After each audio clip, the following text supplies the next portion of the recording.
Good Growth podcast. In each episode, we'll be speaking to leaders in business and digital across a range of sectors, from retail to media, education to innovation, and many more. So sit back and enjoy.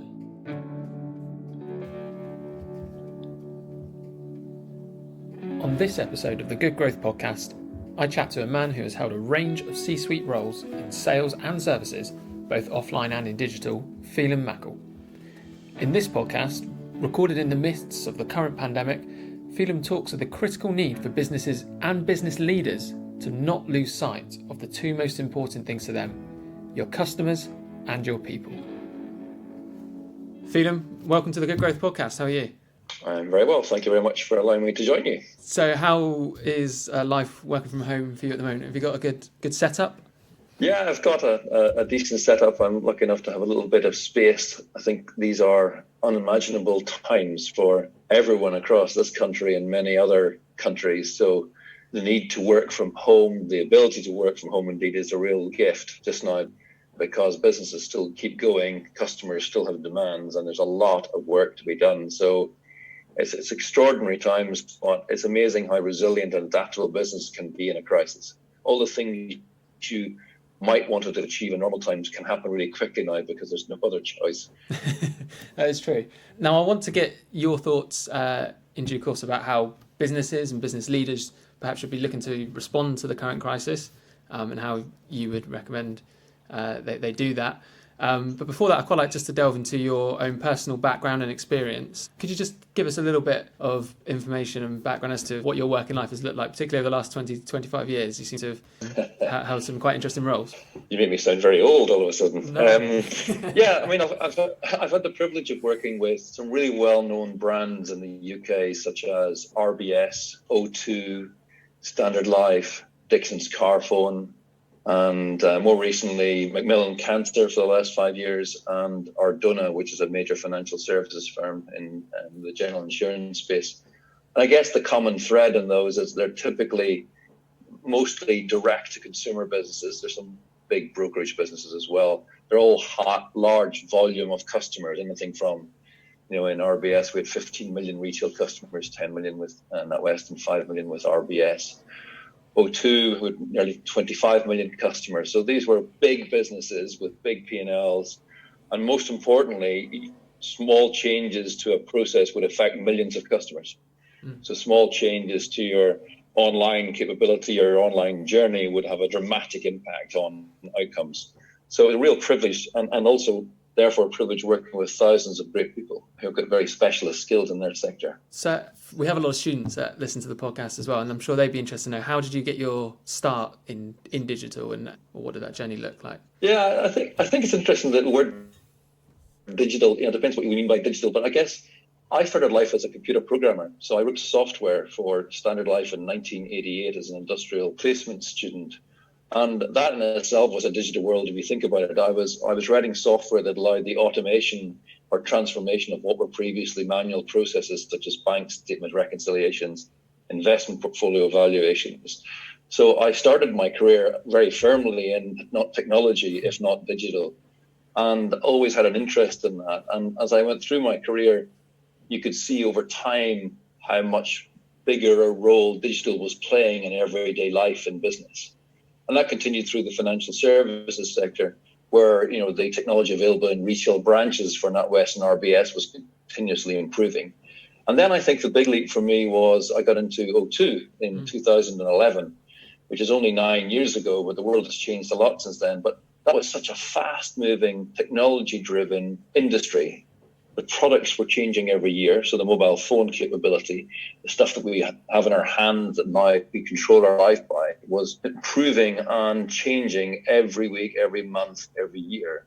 And it was at that point, I think, where really struck us and struck me that digital is not necessarily a different department or a different heading. It's a fundamental part of how we run business and how customers expect to interact with us, whether that be being able to buy a mobile online or upgrade online or simply web chat. And I think that journey has continued, where we see in our everyday lives the stuff we can do now from our mobile compared to 10, even say 13 years ago when the iPhone first came out. It's extraordinary. And it's just now a normal way of life. It is. And I suppose that my question leading on to that then is, how have you adapted your own approach and changed that as digital has moved so fast, particularly in the last decade or so? Yeah, I think there's two answers to that. I think there's one in my own private life. I mean, I literally can work in a week with only a mobile phone in my pocket, and I've got everything on it. I've got my diligent board documents, I've got my calendar, I've got my emails, I've got all my messaging services. Increasingly, in recent times, I've now got Zoom, I've got Skype, I've got all those wonderful video platforms that I didn't always use. So I think that adaptation is I carry much less paper. I've got everything filed and digitally at my fingertips. It's much easier to deal with. I think in terms of leadership and how one runs or leads businesses, it's evolved from being almost a specialist department. We had a digital team or you had an online team, whereas now it's simply a way of life within business. And I think the digital strategy is no longer, I think, a separate strategy. It's a fundamental part of your overall business strategy. And I think that those lines have blurred. And as leaders, I think your job is to positively disrupt the business, positively transform the business to deliver better outcomes for customers, and in doing so, better outcomes for shareholders. And we should also not forget that digital also enables the workforce, your colleagues, to have a better supported environment. Their life can become better supported, more efficient, and also a better place to work. Brilliant. So the business is always crying out for innovation. Where do you think right now innovation is badly needed, and how then could digital, do you think, help deliver that?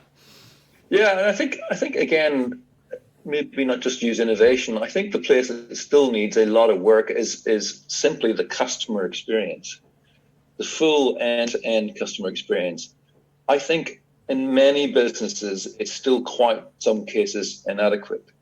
And I think for all of us, we have to think, how often do we really say as a customer, they were an absolute delight to deal with? They knew me, they were easy to deal with, they had brilliant products, and the whole end-to-end experience was simply outstanding. If you and I were having a glass of wine or a pint in a pub, you'd probably say to me, I had a great experience on Tuesday with this company. But you talk about it because it was different than all your other experiences. So for me, there's still a lot of work to be done on simply executing well, wonderful customer experiences. Lots of experiences are still too cumbersome. They're not properly designed around the customer, and they don't always work. And even in these more troubled and extraordinary times in the middle of this coronavirus tragedy, we all can experience good and bad things with companies. And even right now, I'm choosing which companies I deal with and whether I prefer to shop in that supermarket versus that, whether I prefer to do that online. And it's down to, does it work for me? So I think there's a lot that digital can still do and innovation can still do, but I would just keep going back to focusing and obsessing on the customer journey and customer experience. So I guess in times like now, customer experience is everything, both the historical customer experience you've built up and trust. So now it feels like it's a good time to be more open and honest with customers, and customers seem to be responding well to that. Is that fair?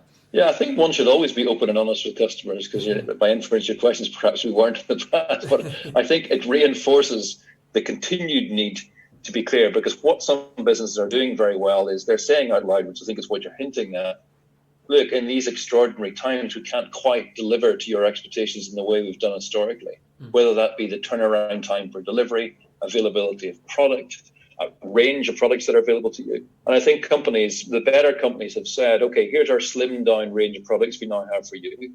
And customers are accepting that because they know that means more customers can get what they want in terms of the basic necessities. Secondly, customers are saying, our normal delivery is 2 days. We won't get it in 2 days. It will now be 7. And if not, we will text you.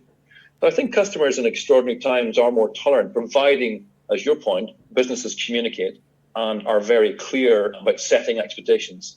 So the setting and meeting of expectations remains consistently important. The parameters have changed because of the times we find ourselves in. And so as a business leader right now, what would be worrying you most, other than the obvious elephant in the room, which is the current pandemic? What around that would be worrying you the most? Yeah, I think, I've brought it out from the current pandemic. Some of these things remain true in both normal and extraordinary times.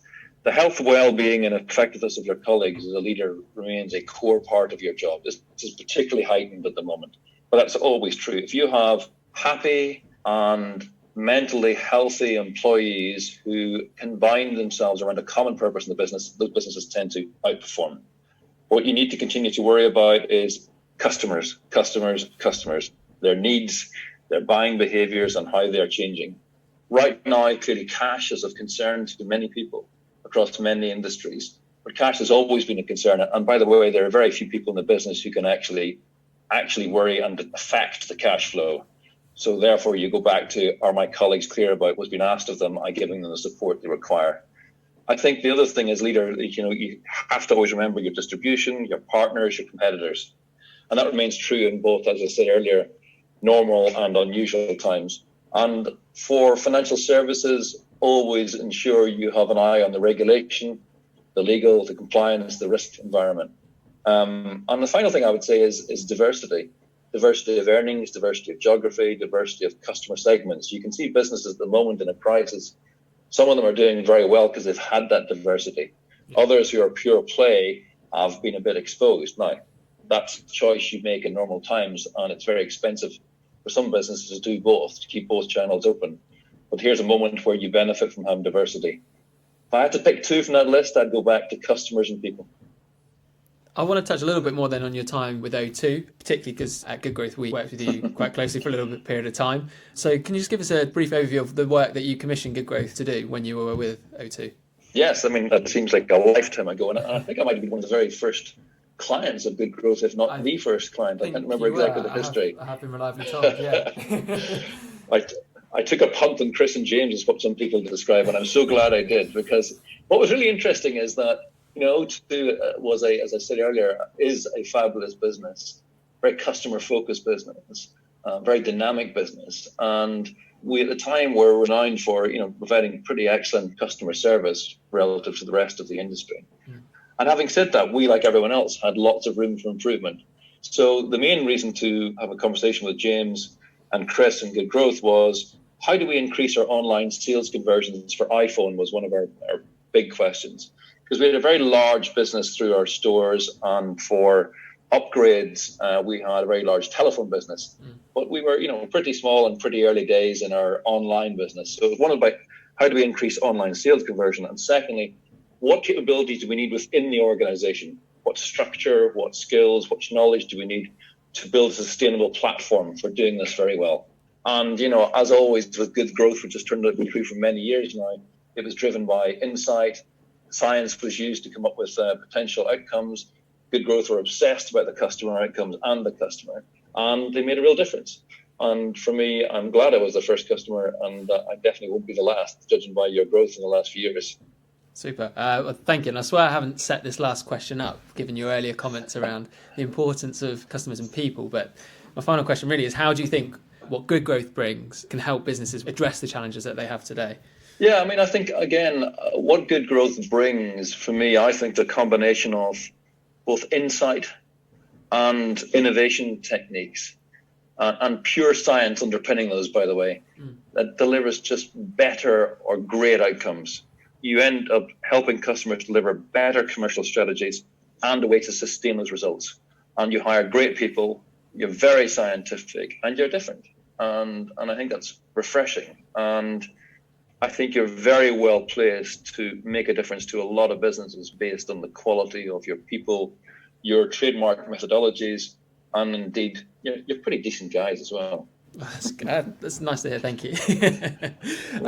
So just to wrap up then, so now you're on the board with Macmillan Cancer. What kind of things have you got going on there? Yeah, I mean, a few things. The similarities with every other business. It's a large business, Macmillan, to give a sense of scale.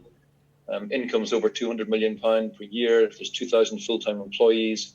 We help fund over 10,000 healthcare professionals. As many of you will know, Macmillan nurses. We also have cancer nurse specialists and other support people. But most importantly, we are there to hold the hands of people who are living with cancer or affected by cancer. And by the end of the day, 1,000 people, we're all very clear today about coronavirus stats in the last few weeks. By the end of today, 1,000 people will have been diagnosed to have cancer for the first time in their lives. That's 360,000 people a year get cancer. Half of those, thankfully, today survive. And that's a result of earlier diagnosis, better treatments, etc. But 1 in 2 people will get cancer, and 1 in 2 people are those who will live through cancer. So What we're dealing with is all the classic and harrowing issues of how do we continue to be there for our people who need us most? How do we ensure our online services are still working? How do we keep our helpline running in these troubled times? And of course, the helpline is flooded with people worried about coronavirus. So 30% of our calls in the last week have been about coronavirus. How do we keep providing grants and help people with their welfare claims when their financial needs are at their greatest? We get about 75,000 hits a week now on our main website for people to understand more about their cancer, their treatment, their emotional needs, their physical needs, their financial needs. And as an organization like everyone else, how do we manage our cash and reserves? Last year, roughly, we helped about 1 to 1.5 million people directly and about 5 million people indirectly, including website and web chat, phone calls. It's an enormous enterprise. But at the heart of all this, it's obsessing about the customer, to go back to that expression, is how can we be there for people living with or affected by cancer? All those amazing things you want to be able to do every day for those people. Brilliant. Some staggering numbers there, but some wonderful work that you do as well. Feilim, thank you very much for your time. Much appreciated. And I think it's fair to say the takeaway word or phrase here is think about your customer. Yeah, even obsess. Do more than think, obsess. Thanks very much. Lovely to chat. Angie, thank you.